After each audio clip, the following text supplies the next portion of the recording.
우리의 그늘 대신 우리 주님의 위로와 평강이 승리케 하신 하나님의 놀라운 역사가 여러분과 여러분들 가정 속에 충만하시기를 간절히 축복합니다.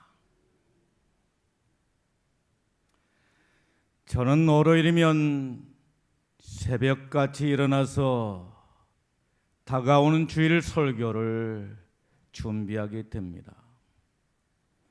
그 시간이 어느 때에는 새벽 1시가 될 때가 있고 어떤 때는 2시가 될 때가 있고 3시가 될 때가 있는 것입니다. 그리고 새벽 시간에 설교 준비가 마쳐지게 되면 등산복을 입고 산에 오르게 된 것입니다. 원래부터 저는 등산을 좋아한 사람이 아니었습니다. 여러분들이 볼 때도 등산 좋아하지 않게 보이지 않습니까? 등산과는 담을 쌓고 살았던 사람이었습니다. 그런데 등산을 즐기는 사람으로 바뀌게 된 것입니다. 여기에는 그만한 이유가 있었습니다. 저는 2번의 큰 수술을 하게 된 것입니다. 8년 전에는 갑상선 암을 수술하게 되었고 작년에는 그 무섭다라고 하는 췌장암을 수술하게 된 것입니다. 저에게만 하나님의 특별한 은혜는 무엇이었습니까? 모든 암을 초기에 발견하게 하셨다라고 하는 것입니다. 그 어떤 암이라 할지라도 초기에 발견하게 되면 문제가 되지를 않는 것입니다. 그런데 하나님께서 저에게 모든 암을 초기에 발견하게 하신 것이었습니다. 그리고 성공적으로 수술을 마치게 하시고 건강을 회복시켜 주신 것입니다. 여러분, 그 누가 저에게 아팠던 사람이라고 말하겠습니까? 저는 2번의 수술을 통해서 멋진 사람으로 거듭나게 된 것입니다. 얼굴도 카르메지게 되고 몸매도 괜찮게 만들어지게 되고 모든 사람들이 다 멋져졌다라고 그렇게 말을 하는 것입니다.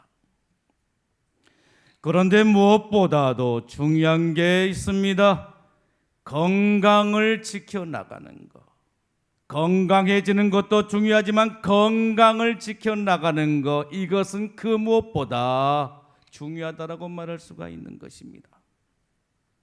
그래서 건강을 지키기 위해서 운동을 하고 등산을 하게 된 것입니다. 그래서 날이면 날마다 새벽 기도가 끝나게 되면 집으로 가서 운동복을 갈아입고 1시간 동안 열심히 런닝머신을 하게 되는 것입니다. 그리고 샤워를 하고 간단하게 음식을 먹고 교회에 출근하게 되는 것입니다. 그리고 월요일 날이면 등산을 하게 되는 것입니다. 건강을 지키는 것은 저의 사역 중에 한 부분인 것입니다. 여러분, 건강하지 못하다라고 한다면 하나님께서 어떻게 저를 사용하시겠습니까? 자꾸만 병치레나 하고 병원에 입원해 있고 그리고 집에 누워 있다라고 한다면 어떻게 하나님께서 저를 사용하실 수가 있겠느냐는 것입니다. 그래서 이를 악물고 악착같이 뛰고 산에 오르게 된 것입니다. 왜요? 하나님의 의의 병기로 사용되기 위해서 그런 것입니다. 등산은 결코 쉽지가 않는 것입니다. 인내하는 마음이 없이는 결코 정상에 오를 수가 없는 것입니다. 밑에서 정상을 바라보게 되면 언제 저것을 다 올라갈고 오늘은 쉬었다가 다음에 할까? 그리고 산에 올라가다가 그만 올라가고 이제 내려갈까 하는 그런 생각들이 자꾸만 교차하게 된다라고 하는 말씀인 것입니다. 정상에 오른다라고 하는 것은 결코 쉽지가 않습니다. 그때마다 여지없이 저에게 들려지는 음성이 있습니다. 너 아파서 다시 병원에 입원할래? 아니면 산을 올라갈래? 그러면 정신이 바짝 들면서 다시 산에 오르게 된 것입니다.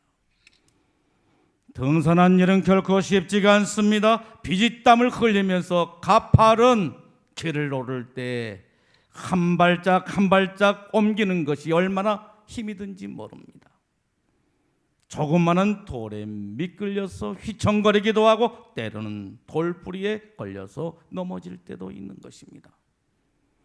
요즘 같으면 날파리들이 날라와서 무엇이 먹을 것이 있어서 그런지 눈앞을 서성거리기도 하고 귀에 윙윙거리기도 하고 머리를 맴돌기도 하는 것입니다. 여간 신경이 쓰이지 않을 수가 없는 것입니다. 그럼에도 불구하고 한 발짝 한 발짝 올라가다 보게 되면 어느덧 정상에 이르게 되고 내 눈앞에 활짝 펼쳐지는 넓다란 광야를 바라보게 되는데 아, 내가 해냈구나. 성취감과 함께 만족감으로 희열을 느끼게 된 것입니다. 우리의 신앙생활도 마찬가지입니다. 정상에 오른다라고 하는 것은 결코 쉬운 일이 아닌 것입니다. 어렸을 적에 우리 친구들이 신앙생활을 수없이 많이 시작했습니다만은 지금 찾아보게 되면 신앙의 정상에 이르고자 하는 사람들은 그다지 많지가 않다라고 하는 말씀인 것입니다.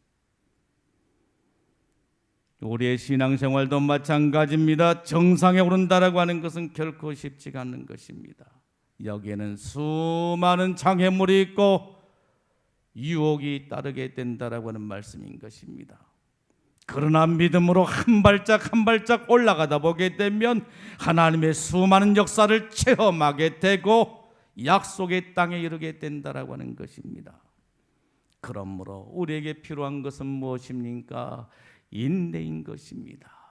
인내하는 마음으로 하나님이 위에서 부르신 부르심의 상을 향하여 표대를 향하여 한 발짝 한 발짝 나가다 보게 되면 우리 앞에 천국문이 활짝 열려지는 역사가 있게 된 줄로 믿습니다.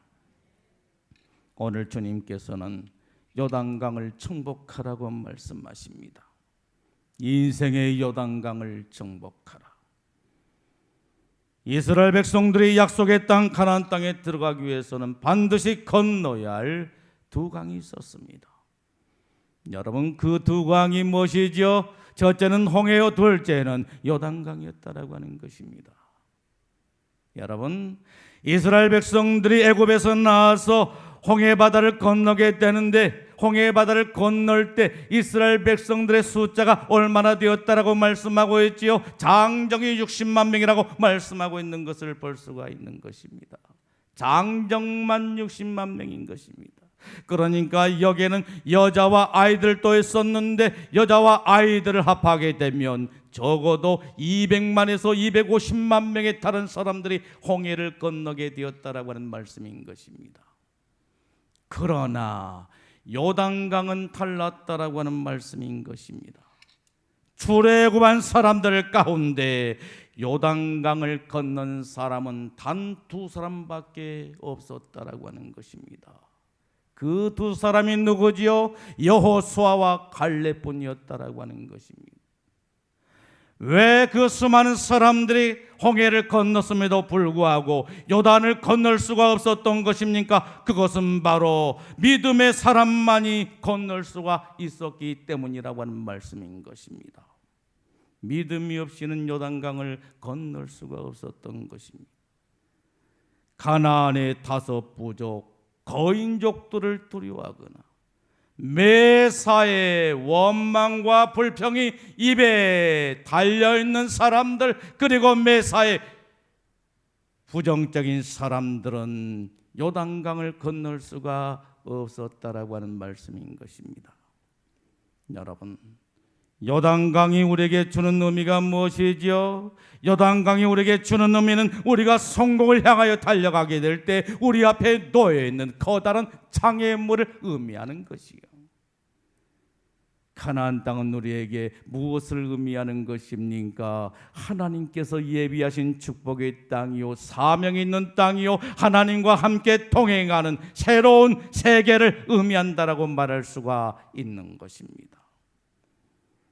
이스라엘 백성들은 이 세계로 나가기 위해서, 이 새로운 세계로 나가기 위해서 반드시 정복해야 될 두 번째 난관이 있었던 것입니다. 여러분, 그 두 번째 난관이 무엇이었지요? 요단강이었다라고 하는 것입니다. 요단강을 정복해야 했다라고 하는 말씀인 것입니다. 요단강을 건너고 난 후에야 가나안 땅에 있는 것이지, 요단강을 거치지 아니하고서는 가나안 땅에 들어갈 수가 없었다라고 하는 것입니다. 그러게 이스라엘 백성들은 가나안 땅에 들어가기 위해서 요단강을 정복해야 했다라고 하는 말씀인 것입니다.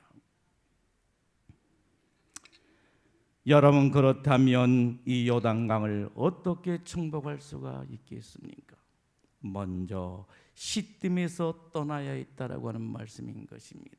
1절에 말씀하십니다. 시딤에서 떠나라고 말씀하고 있는 것을 볼 수가 있는 겁니다. 여러분, 시딤은 어떤 곳이었기에 이스라엘 백성들이 시딤을 떠나야 했던 것입니까? 창세기 14장 10절에 보게 되면 역청구더기가 많은 곳이라고 말씀하고 있는 것을 보게 됩니다. 역청구더기가 드글드글 한 곳이 바로 시딤이었다라고 하는 말씀인 것입니다. 여러분, 구더기는 어디에서 나지요? 구더기는 부패한 곳, 썩어진 곳에서 나는 것입니다. 그러므로 이스라엘 백성들이 시딤에서 떠났다라고 하는 것은 오늘 우리들에게 무엇을 말씀해 주고 있는 것입니까? 이 땅에 부패하고 썩어진 것을 떠났다라고 하는 것을 말씀해 주고 있는 것입니다. 오늘 우리를 또 마찬가지입니다. 인생의 요단을 건너기 위해서는, 문제의 요단을 건너기 위해서는 이 땅에 부패하고 썩어진 것들을 떠나야 된다라고 하는 말씀인 것입니다. 부패하고 썩어진 것들, 그것은 바로 무엇을 말하는 것입니까? 황금의 우상인 것입니다. 돈을 하나님처럼 섬기는 것을 말하는 것입니다. 탐심의 우상인 것입니다. 좀 더 가지려고 죽을 둥 살 둥 모르고 욕심을 부리면서 하나님의 나라와 의를 저버리는 것을 말하는 것입니다. 쾌락의 우상인 것입니다. 하나님을 떠나서 세상 즐거움에 빠져 사는 것을 의미한다라고 말할 수가 있는 것입니다. 이것을 떠나야 되는 것입니다. 이것을 떠나야 문제의 요단강을 건널 수가 있고 약속의 땅 가나안 땅에 들어갈 수가 있다라고 하는 말씀인 것입니다. 여러분, 새 옷을 입기 위해서는 어떻게 해야 되는 거예요? 헌 옷을 벗어야 되는 거예요. 새 땅을 정복하기 위해서는 어떻게 해야 되는 거예요? 옛 땅을 떠나야 되는 것입니다. 여러분, 무엇을 말하는 것입니까? 우리의 믿음이 달라져야 된다라고 하는 말씀인 것입니다.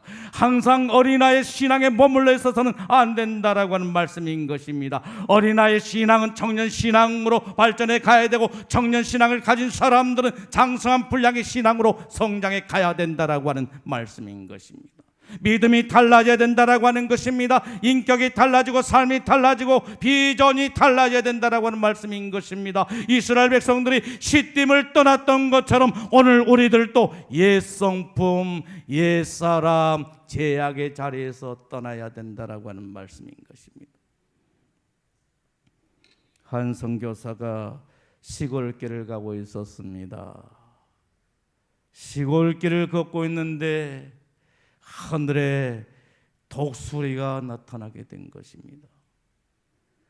커다란 독수리가 날개짓을 하면서 유유히 하늘을 날게 된 것입니다. 그런데 갑자기 이 독수리가 파닥파닥거리더니 꼼짝달싹하지를 못하고 땅바닥으로 곤두박질을 치고 마는 것이었습니다. 그것을 보고 있던 선교사가 발걸음을 멈추고 독수리가 추락한 곳을 가보게 된 것입니다. 그런데 이게 웬일입니까? 독수리의 가슴이 갈기갈기 찢겨져 있고 가슴에 피로 범벅이 되어 있는 것이었습니다. 이유가 있었습니다. 독수리는 지나가던 쪽제비를 발견하게 된 것입니다. 그래서 그 쪽제비를 먹이로 삼겠다라고 두 팔톱으로 움켜쥐고 가슴에 안게 된 것입니다. 그런데 쪽제비가 가만히 있지를 않습니다. 독수리의 가슴을 찢고 독수리의 심장을 갉아먹고 마는 것입니다. 그러자 독수리는 꼼짝달싹하지를 못하고 땅바닥에 곤두박질을 치고 추락하고 말았다라고 하는 말씀인 것입니다. 독수리는 쪽제비를 노하였습니다. 독수리는 쪽제비를 노하였습니다. 그런데 그것을 놓지 않고 먹이로 삼겠다라고 가슴으로 부양다가 결국에 비참한 종말을 맞이하고 말았다라고 하는 말씀인 것입니다.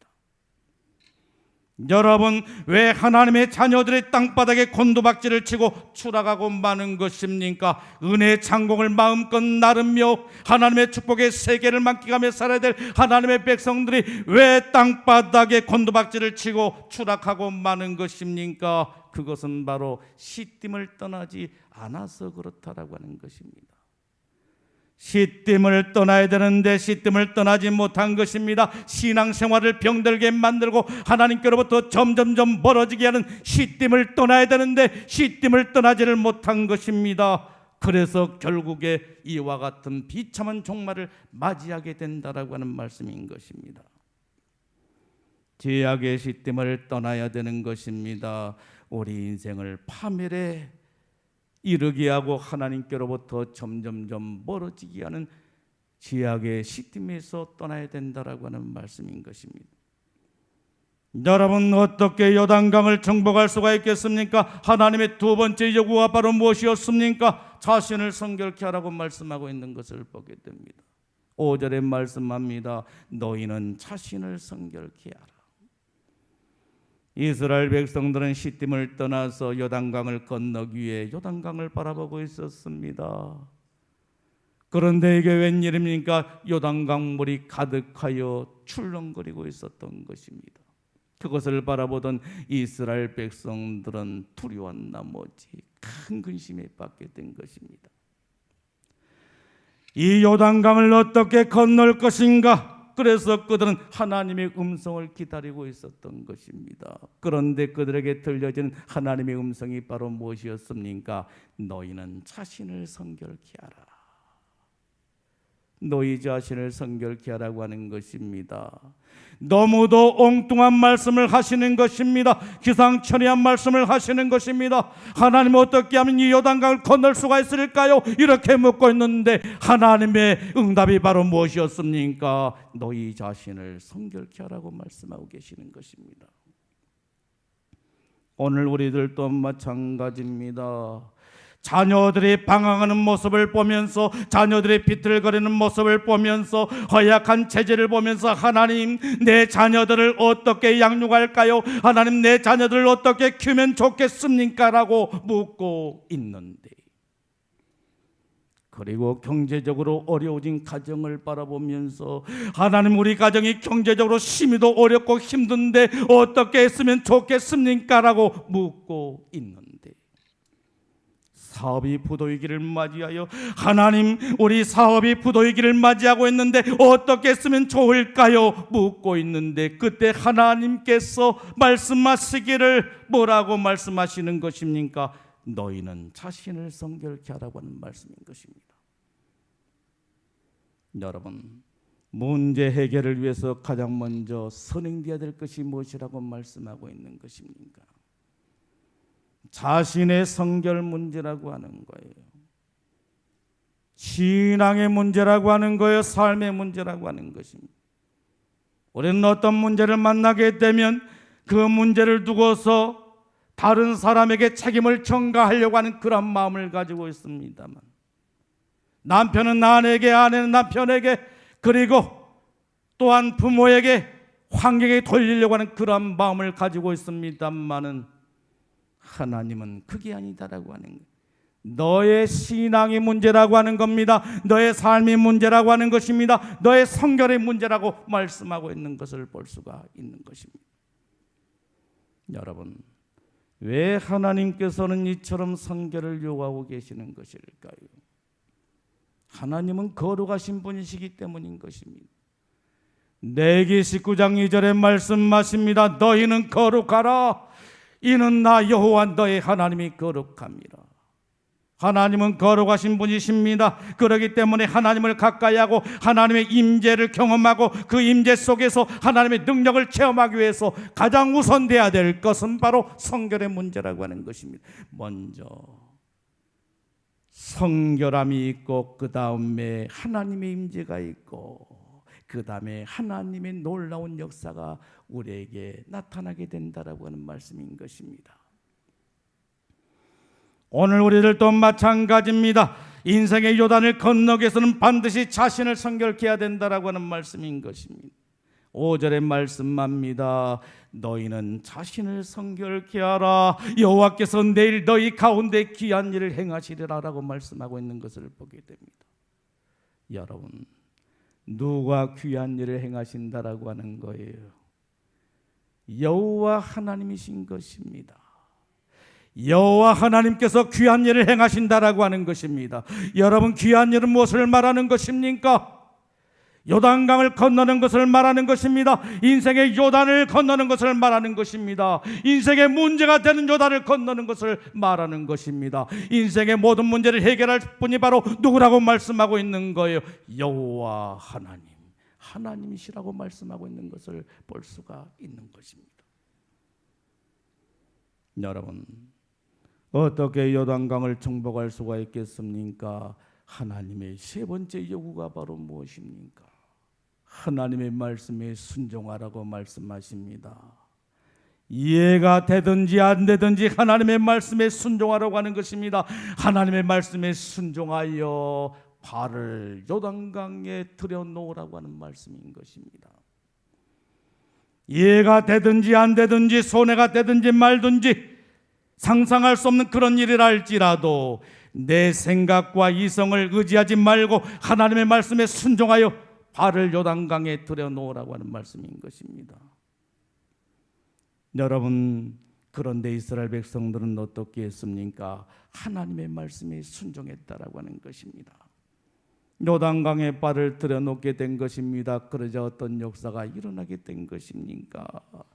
제사장의 발이 요단강에 잠기게 되자 위로부터 흘렀던 물이 멈추게 되고 이스라엘 백성들은 마른 땅처럼 요단강을 건너게 되었다라고 하는 말씀인 것입니다. 기적이 일어난 것입니다. 상상할 수 없는 기적이 일어난 것입니다. 하나님의 말씀에 순종했더니 요단강을 마른 땅처럼 건너게 되었다라고 하는 것입니다. 이것이 바로 믿음이요 순종의 결과인 줄로 믿습니다. 여러분, 우리의 순종은 어떤 순종입니까? 우리의 순종은 대부분 어떤 순종입니까? 우리의 순종은 대부분 조건부 순종이라고 하는 말씀인 것입니다. 뭐하면 뭐하겠다라고 하는 것입니다. 이 문제만 해결해 주신다라고 한다면, 그리고 이 사업에 성공만 하게 해주신다라고 한다면, 시험에 합격만 시켜준다라고 한다면, 내 자녀의 병을 고쳐주시기만 한다라고 한다면 신앙생활을 잘 할 뿐만 아니라 하나님 앞에 헌신되고 충성되고 봉사도 잘하고 11조도 떼먹지 않고 잘하겠다라고 그렇게 합니다. 여러분, 그런데 주님의 음성이 무엇입니까? 요한복음 11장 40절에 보게 되면 이렇게 말씀합니다. 내가 믿으면 하나님의 영광을 보리라. 내가 나를 믿으면 내 영광을 보리라 말씀하신 것입니다. 우리의 생각과는 전혀 다르게 내가 믿으면 내 영광을 보리라고 말씀하고 있는 것을 볼 수가 있는 것입니다. 여러분, 믿음이 먼저입니까? 영광이 먼저입니까? 우리는 영광을 먼저 보기를 원하는데 하나님은 무엇을 우리들에게 요구하고 계신 것입니까? 믿음인 것입니다. 믿음이 있고 영광이 있다라고 하는 말씀인 것입니다. 믿음이 있고 문제 해결이 있는 것입니다. 믿음이 있고 문제 해결이 있는 것이지 문제 해결이 먼저가 아니다라고 하는 것입니다. 가게만 나가면이라고 말합니다. 가게만 나가면 신앙생활 잘하겠다라고 말하는 것입니다. 아닙니다. 가게가 나가는 것이 먼저가 아니라 믿음이 먼저라고 주님께서는 우리들을 향하여 말씀하고 계시는 것입니다. 믿음이 있고 병 고침이 있는 것이지 병 고쳐주시면 믿겠다라고 하는 것이 아닙니다. 믿음 있고 기도응답이 있는 것이지 기도응답이 먼저가 아니다라고 하는 말씀인 것입니다. 그런데 문제는 무엇입니까? 하나님의 사인과 내 사인이 너무도 맞지 않는다라고 하는 것입니다. 그래서 우리는 하나님의 축복을 누릴 수가 없다라고 하는 말씀인 것입니다. 하나님의 영광을 보기를 원하십니까? 그렇다라고 한다면 하나님을 믿으십시오. 하나님을 믿고 순종하십시오. 하나님을 의지하고 사십시오. 하나님을 붙들고 사십시오. 하나님을 바라보고 사십시오. 그리하게 되면 하나님의 약속을 따라서 하나님의 영광을 보는 역사가 여러분들에게 임하게 될 줄로 믿습니다. 사랑하는 성도 여러분, 인생의 요단을 정복하기를 원하십니까? 이 땅에 살아가는 사람들은 한결같이 인생의 요단을 가지고 있다라고 하는 말씀인 것입니다. 여러분들에게 있어서 인생의 요단은 무엇입니까? 그 요단을 정복하기를 원하십니까? 하나님의 축복이 있고 사명이 있고 하나님이 통행하는 새로운 세계로 나가기를 원하십니까? 주님께서는 이 시간 저와 여러분들을 향하여 말씀하십니다. 시딤을 떠나라. 시딤을 떠나라. 죄악의 시딤을 떠나라. 하나님을 자꾸만 멀리하게 하는 그런 문화로부터 떠나라고 말씀하고 계신 것을 보게 됩니다. 자신을 성결케 하라고 하십니다. 하나님을 가까이 하고 하나님의 임재 안에서 하나님의 강력한 역사를 누리기를 원하거들랑 자신을 성결케 하라고 말씀하십니다. 하나님의 말씀에 순종하며 살라라고 말씀하십니다. 이해가 되든지 안 되든지 손해가 되든지 안 되든지 그것에 급급하지 말고 하나님의 말씀에 순종하라고 말씀하고 계신 것입니다. 순종하게 되면 요단강을 정복하게 될 뿐만 아니라 하나님께서 약속하신 가나안 땅에 이른 축복을 누리게 될 것이라고 말씀하고 계신 것입니다. 기도하겠습니다. 주시는 말씀을